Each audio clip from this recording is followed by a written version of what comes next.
Hi guys. So thank you for listening to that little bit of Neil's Fram, one of my favorite albums, Tripping. So welcome to another Hero's Journey Return presentation. I'm Aaron, and this is the second part of a three-part series I've been doing, where I've been digging deeper into the layers and the foundations of the three words, the three magical words that I use to describe the offering that I bring to people, the service I provide.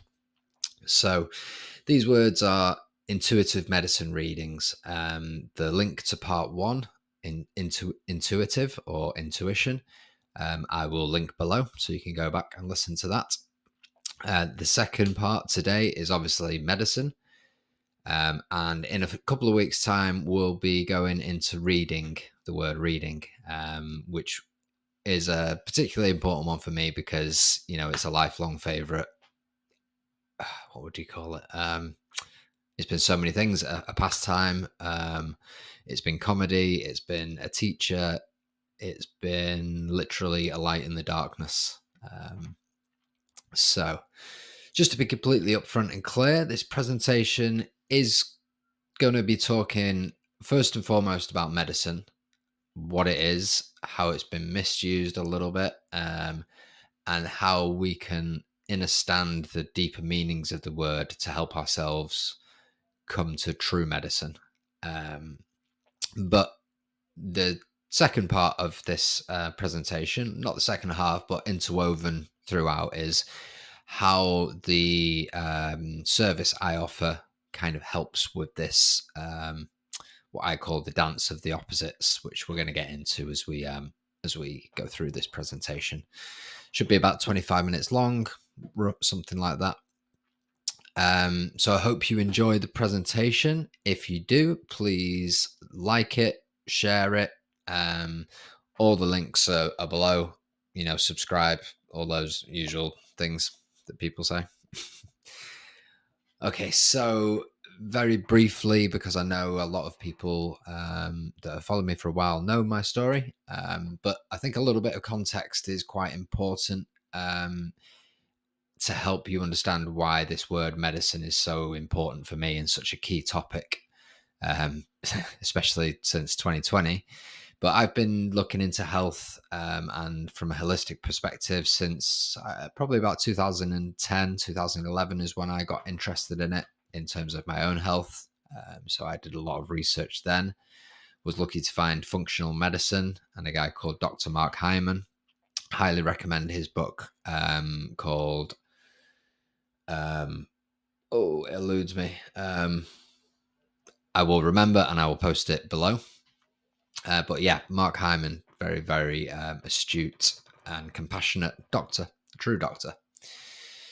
So this word medicine is, like I said, so important to me. And it was this particular truth about the world, namely our approach to quote unquote medicine, that awoke me to a lot of the deeper truths and the darker truths about our reality and how it operates. So the approach we in the West, especially, but really all over the world, if we're looking at conventional healthcare, it's really the opposite of a true healthcare, because what we're using is an ideology or a no, well, I'm not going to call it a philosophy. We're going to stick to ideology with this word allopathic. That's what we use as allopathic medicine, which is basically a way of treating or masking, sending the symptoms that we don't want in the body elsewhere. And what that tends to happen is because the body has the call to alarm masked, it inflames itself.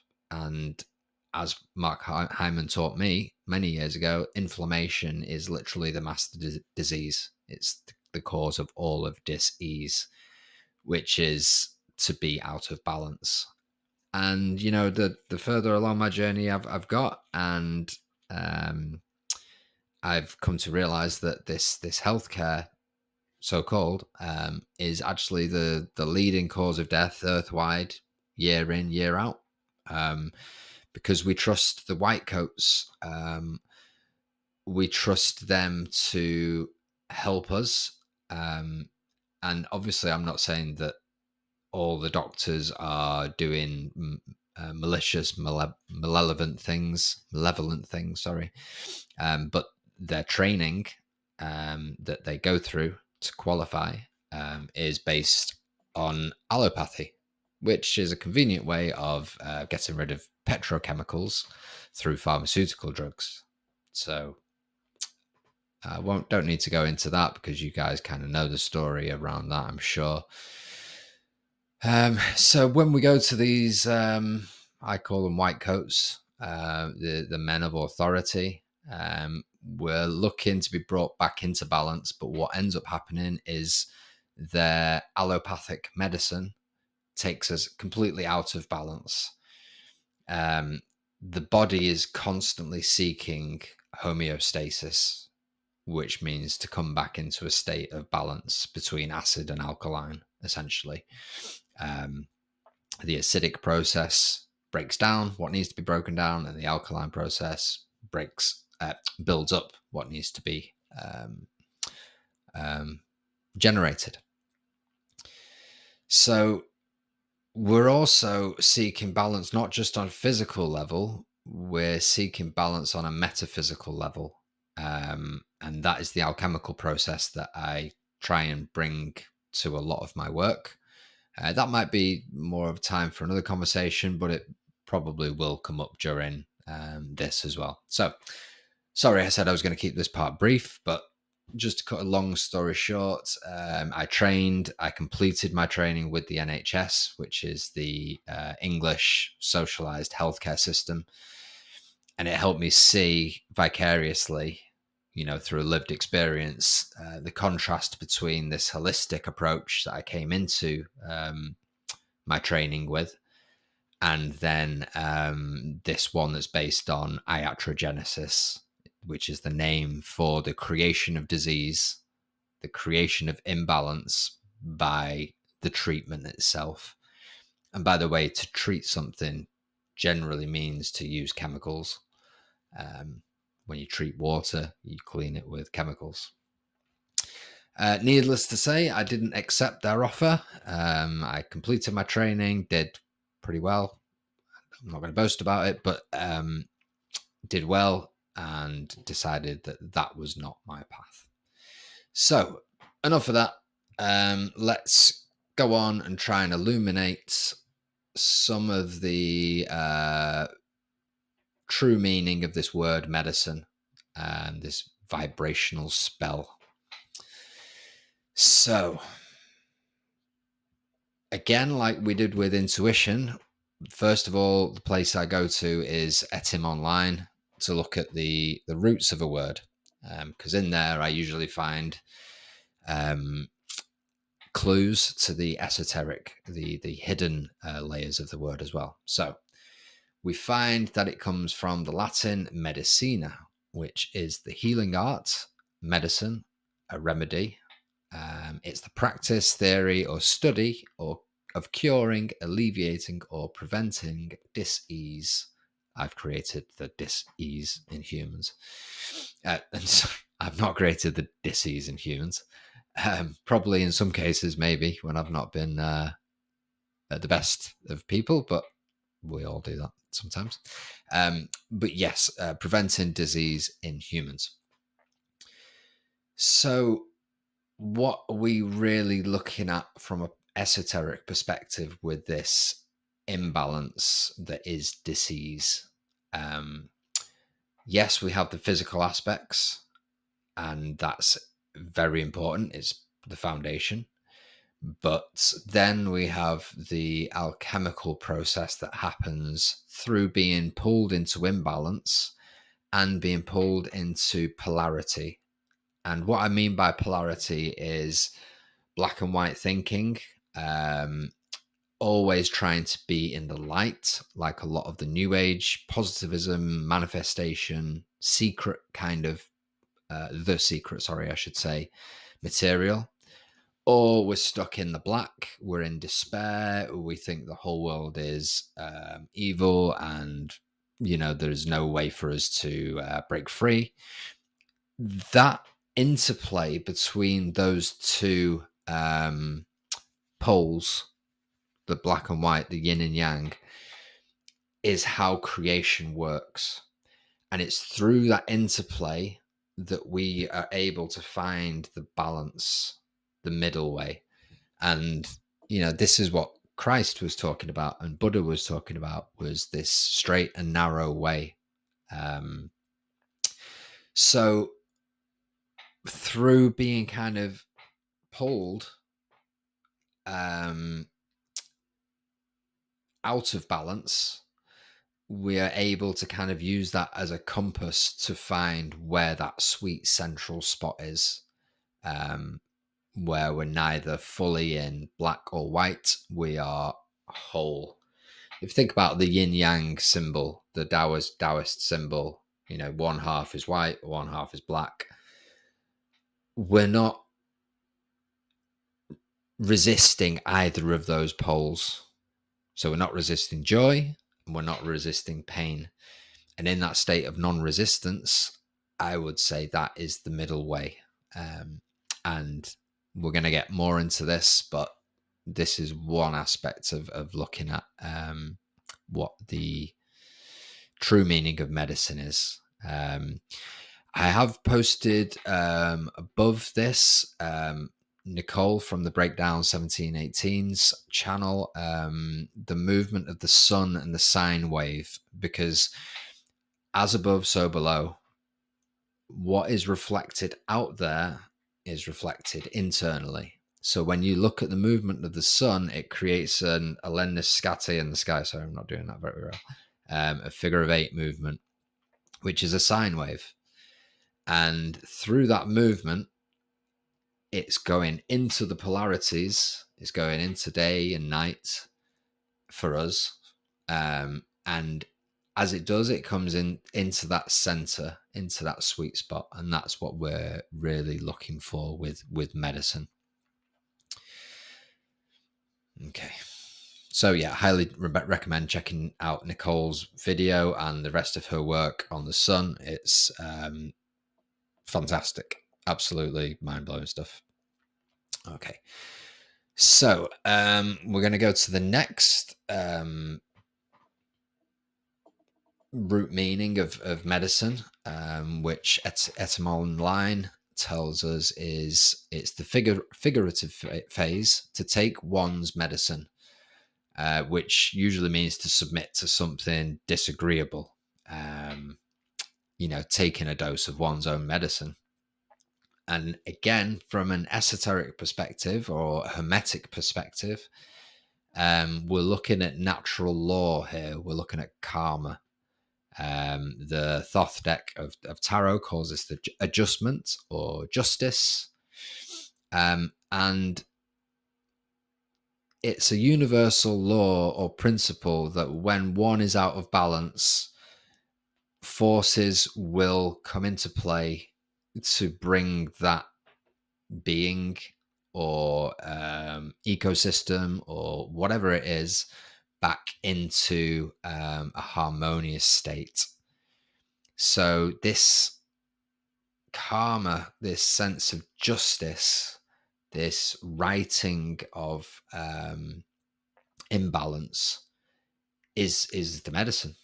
And for ourselves on our journey, it's usually suffering that brings us back to center.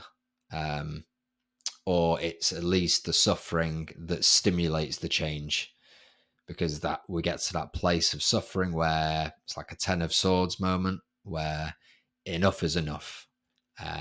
And we kind of have that impulse to commit to our hero's journey and to moving beyond whatever it is that is limiting us or that is bringing us out of balance. I think it's really important in this part of the breakdown to emphasize that it's your own medicine that you're submitting to. So only you can find the medicine. Only you can do what I call reconcile the opposites, and what a lot of the Jungians call reconcile the opposites, which is finding that ability to dance between yin and yang, action and inaction, and doing it from as great a place of non-resistance as possible. So not resisting the depression if it comes up, or anxiety if it comes up, or whatever it is. Because what we're doing through this process alchemically, especially in the beginning kind of phases, is we are doing something called calcinatio, or calcination, which pretty much means the burning away of all that doesn't serve us, or is a layer to our persona, to our mask, that hides the truth of us, of what we are, of our essence. This is like Gandalf and the Balrog. So you can see Balrog as Gandalf's shadow. They're both Maya spirits. So Tolkien is saying that they are of the same essence, essentially, but they choose different paths. But Gandalf needs the Balrog in order to become Gandalf the White. If he doesn't descend into the depths and then ascend, having gone through that calcinatio and solutio, because he lands in water afterwards, experience, he wouldn't have burnt up all that isn't true to his real nature. And so when he is when he dies and is brought back, he is Gandalf the White, because that impurity, the prima materia that the alchemists talk about, needs to be burnt up, and the dross then that's left, that can be washed away through emotional clarity, through coming back to balance. It might feel in this stage, this calcinatio stage, or what Robert Bly and mythology, specifically Iron John, which I recommend everybody go and read, especially men. He calls this shadow work, or calcination, kitchen work, or the ashes work. And really what it is it's getting our hands dirty. And by that, I mean looking within at the difficult things. We have to submit to finding balance. And in doing so, sometimes we have to let go of some beliefs or ideologies, or anything that is taking us out of balance. It could be, eating too much sugar. Again, no judgment, but the more out of balance or out of center, out of alignment with nature we get, the more suffering we bring on ourselves. And so the medicine is bringing consciousness to that process. Okay, so the next kind of layer is to look at the first phonetic part of the word, which is med. And that means to take appropriate measures. And I guess what that means is we're taking appropriate measures because we've understood the root cause of our suffering. And that comes from that facing one's own Balrog. Med forms the root of meditation. Again, this is indicating that in medicine, in true medicine, we have a clear awareness of our self. And it's an awareness of self that goes deeper than ego awareness. So this flashlight that we have that can focus its attention, the ego, our sun,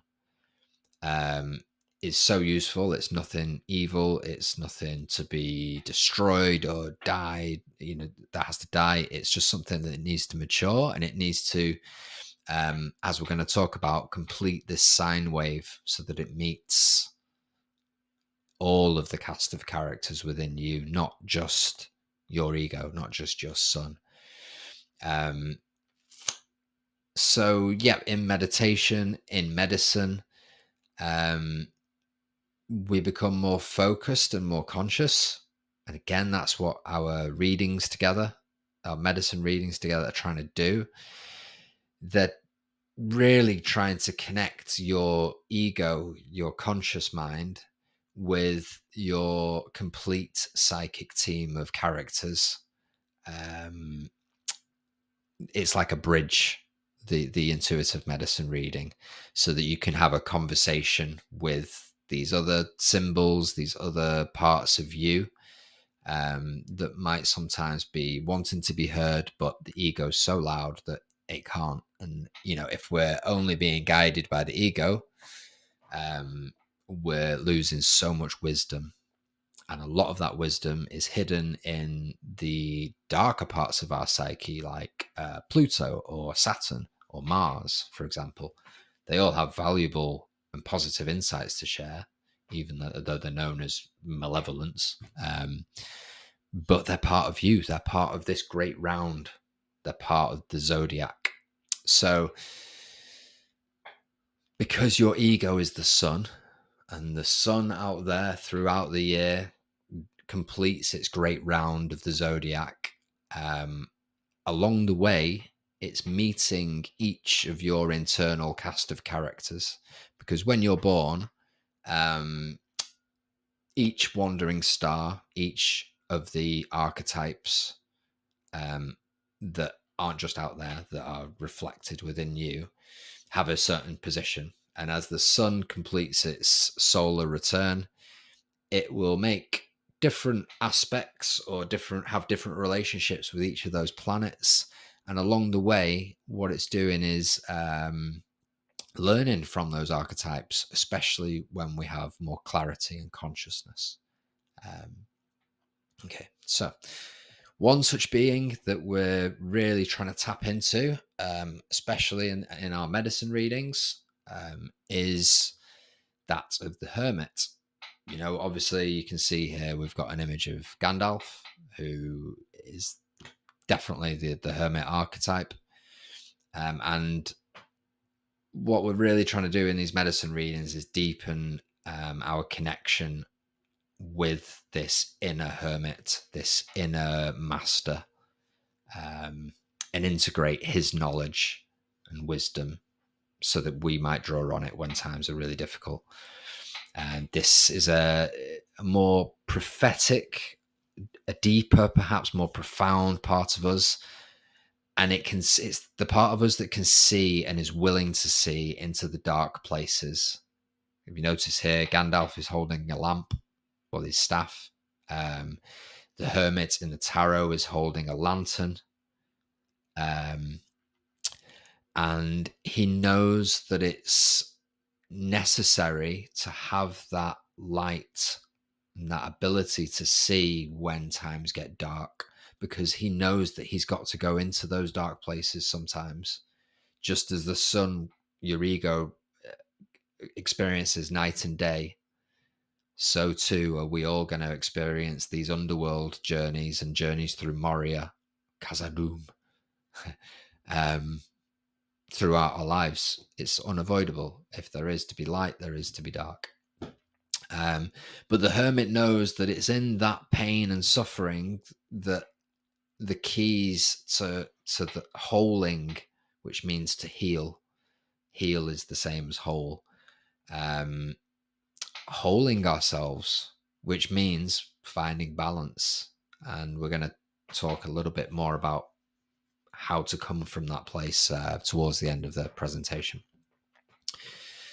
So to get back to medicine, or MED-i-SINE, because it's the sun's sine wave, remember, we're finding balance, mainly because our ego's light, our sun is no longer running from that dark place, that place in the forest where it seems darkest.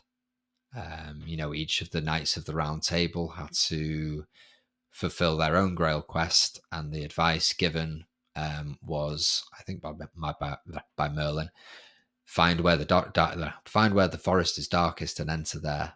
And that's what we each have to do. We each have a wound, parts of ourselves that we struggle to accept, but it's through that heals us. And as I said before, the hermit is well aware. He's stood on this peak in the tarot card of a mountain. He's Virgo, so he knows the sun has reached its peak throughout the year, and now he's looking down. He knows the hero must fall and must do an internal journey now.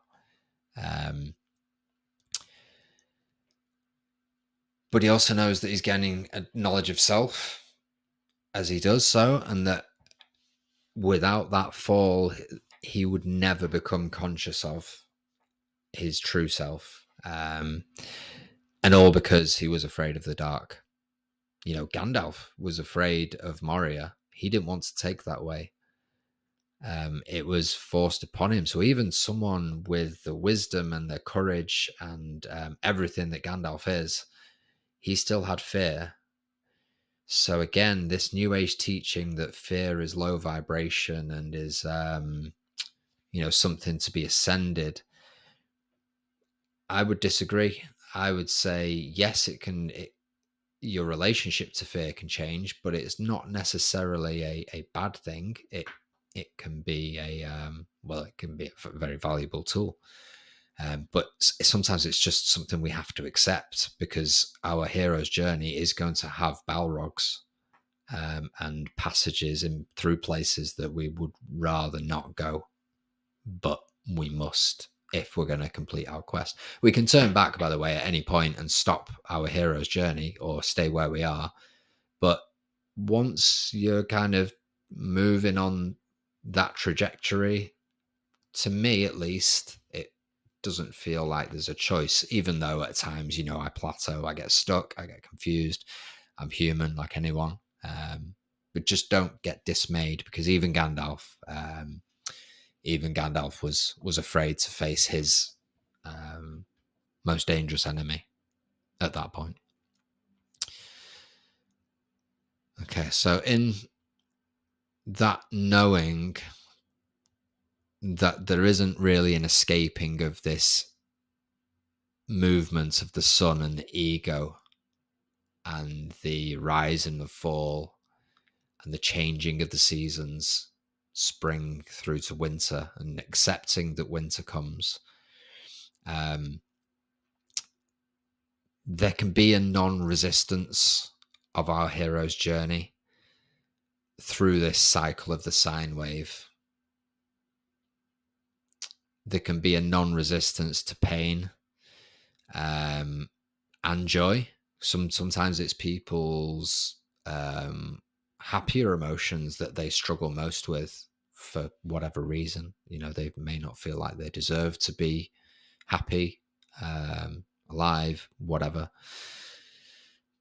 But this idea of non-resistance is key, I think, and it's something we're going to kind of get a little bit more into shortly. And again, I really want to emphasize that the hero's journey, the path to liberation or enlightenment, isn't easy.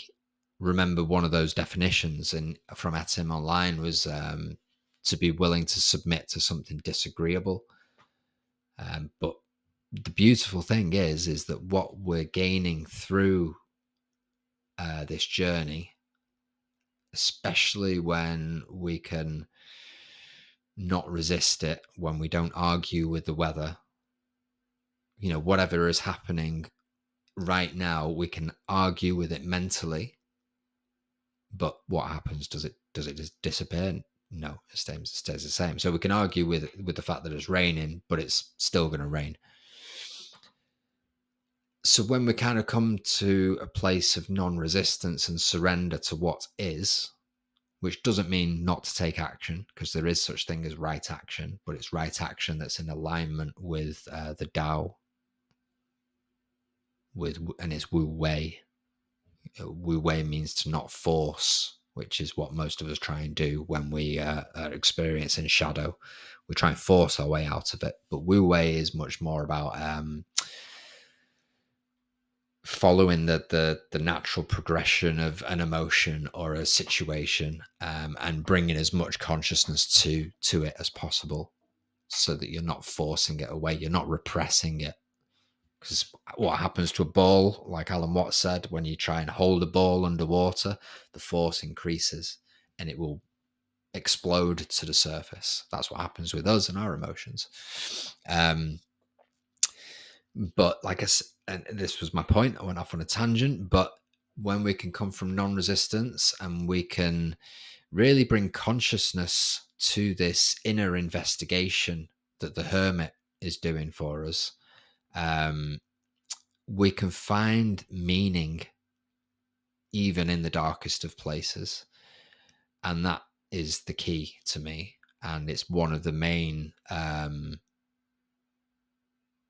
benefits of the intuitive medicine readings I offer, is helping you to find the meaning behind especially the difficult, chaotic, confusing times in life. It's one thing Viktor Frankl spoke about a lot or wrote about in Man's Search for Meaning. Whatever your view on World War II, in concentration camps, Viktor Frankl, a psychologist, found that the ones who survived were the ones who could find a meaning or purpose to live for, and that makes all the difference, really, in the way we treat life. Because we can. I think it was Heidegger. I could be wrong. Could be Nietzsche. They spoke about following two paths: the will to meaning or the will to power. So the will to power always ends in dissatisfaction, because you can always have more. The will to meaning is the path of Gandalf. It's the path of self-knowledge, and it's something that it's the holy grail, really. If you can find the meaning of something, you know why you're here. Knowing the why of why you are experiencing what you're experiencing, because it's part of your hero's journey. The whys and your understanding of the different parts are going to completely different from my understanding of my journey. But the important thing is, through your son, through your ego, why you are kind of going through what you're going through. It's almost like the light of Arendelle in The Lord of the Rings, which is the star of hope, essentially. It's card 17 in the tarot. And it's that ray of hope that dispels the darkness of despair, that allows your son to keep going through those more difficult steps around this hero's journey around the wheel. We all will face darkness. When all other lights go out, there's a part of you, when you study things like mythology and the hero's journey, and you really can feel that connection to the divine, that will bring hope in those places. So yeah, that's what I hope really to kind of bring to our readings together. Okay, so again, just to reiterate, when I look at a word, I always break it down phonetically. That's something Josh X taught me. Thank you, brother. I love your work. So from this view, we have the MED-i-SINE. So I've seen the path back to center. I've seen the way out of suffering. MED means to take appropriate measures. So I know the measures I need to take on my hero's journey to bring me back to back to balance.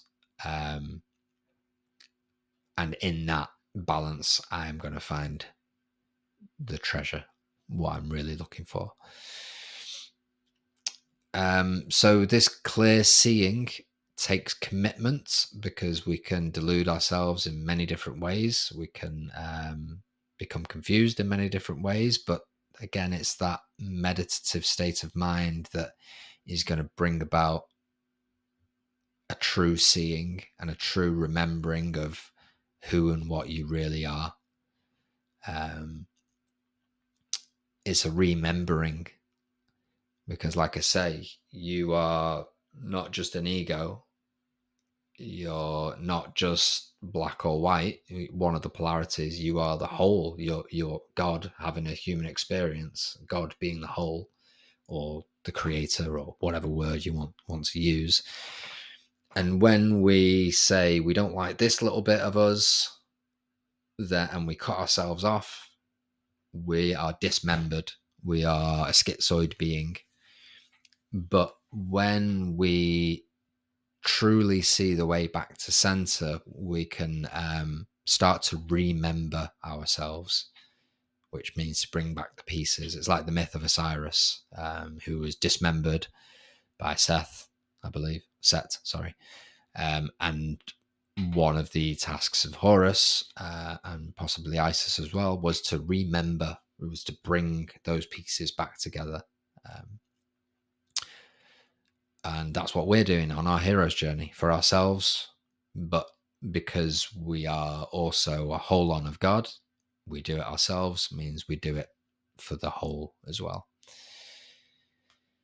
So you see, from this kind of perspective that I'm coming from, it doesn't really matter where you are on your hero's journey, whether it's in the overworld, in the sun, the summer, or whether you're in the underworld and the shadow. You know, these seasons are always going to change internally and externally. The author with a capital A is going to continue to write the story with a capital T and S eternally, because, you know, the universe, the one story, is that. But can we see the way the story changes from presence, from center? Can we see it from stillness?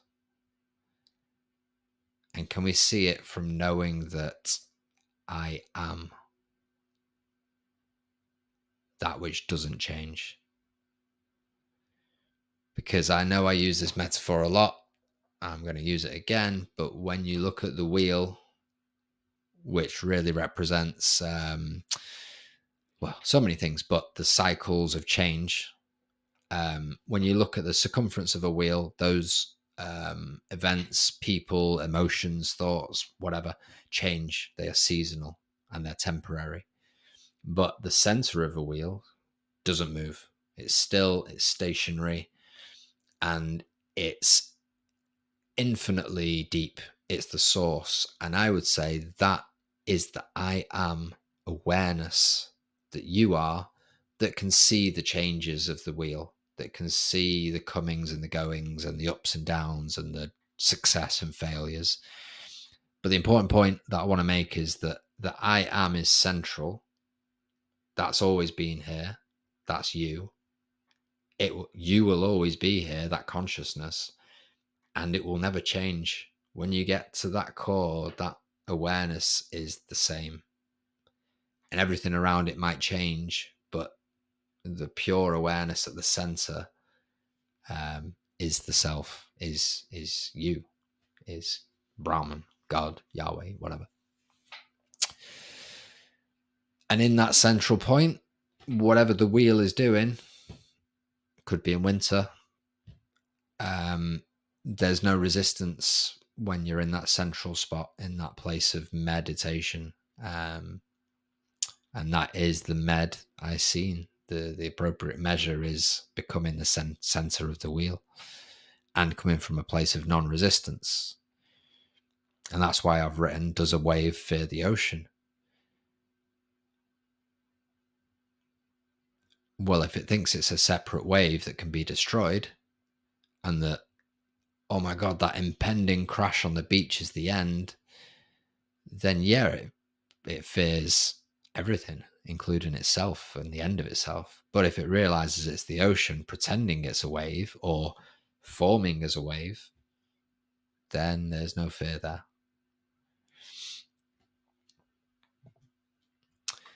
Okay, so another meaning of medicine that I've gone into is to listen to the way it sounds, the way we pronounce it, medicine, MED-i-SINE. So sin, there's so much taboo around that word, so much, it's very loaded, but when you get down to its roots, it means to miss the mark. It's an archery term.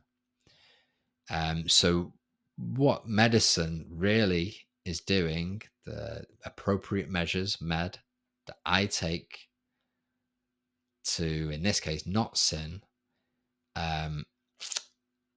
it's those measures that are going to help us hit the mark, which is the center of the wheel that we've just spoken about, that present awareness that witnesses change but isn't dependent on a certain amount of money in the bank to be happy, for example.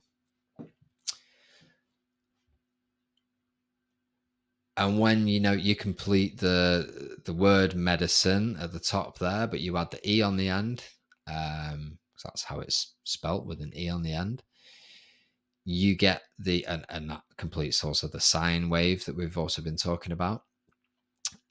The E is the fifth element.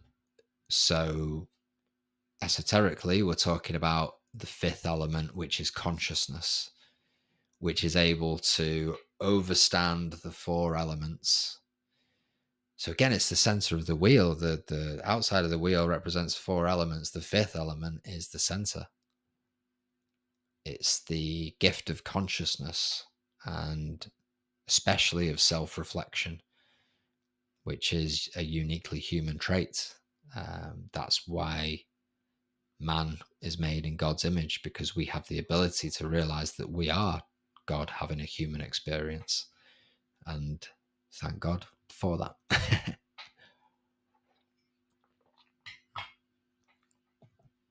Okay, so, I'd like to do something in our intuitive medicine readings, in some of them anyway, called the dance of the opposites. And because our inner sun rises and falls through both night and day,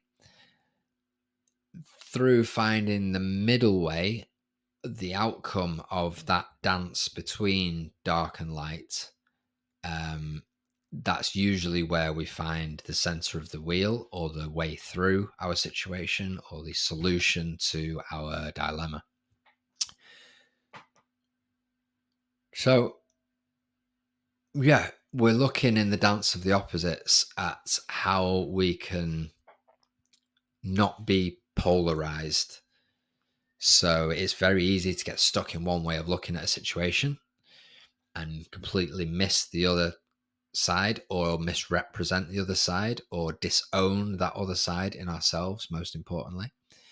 So we look at the cards or the conversation that we have around those themes, and we see how the merging of those two opposites, the unconscious and the conscious, is one way of looking at it. Masculine and feminine, light and dark. We look at how those two elements are coming together in order to give birth to the divine child, the way forward for you on your quest.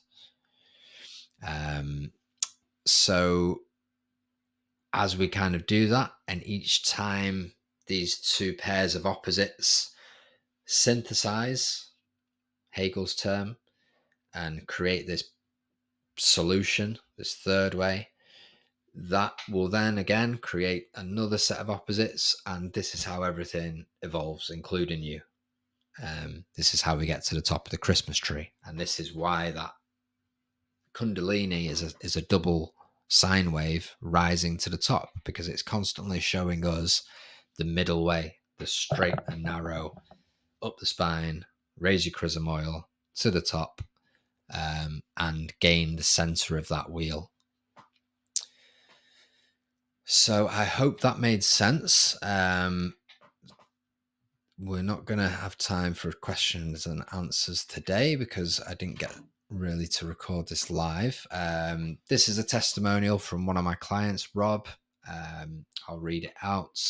So he said, I found Aaron's reading extremely helpful and very enjoyable as well. To be honest, it was more impactful than I'd expected or hoped for. Nice to hear. In fact, the reading helped me to come to grips with the second book I'd just begun, launching me into a very productive period. Aaron is a treasure. Thank you, Rob. Kind words, and thank you for letting me use your testimonial in this presentation. Rob's a fantastic author. Highly recommend his book, Hacking Reality, which is all about emotional tapping and the way that can release stuck emotions and help you on a somatic level. So go and check out his work.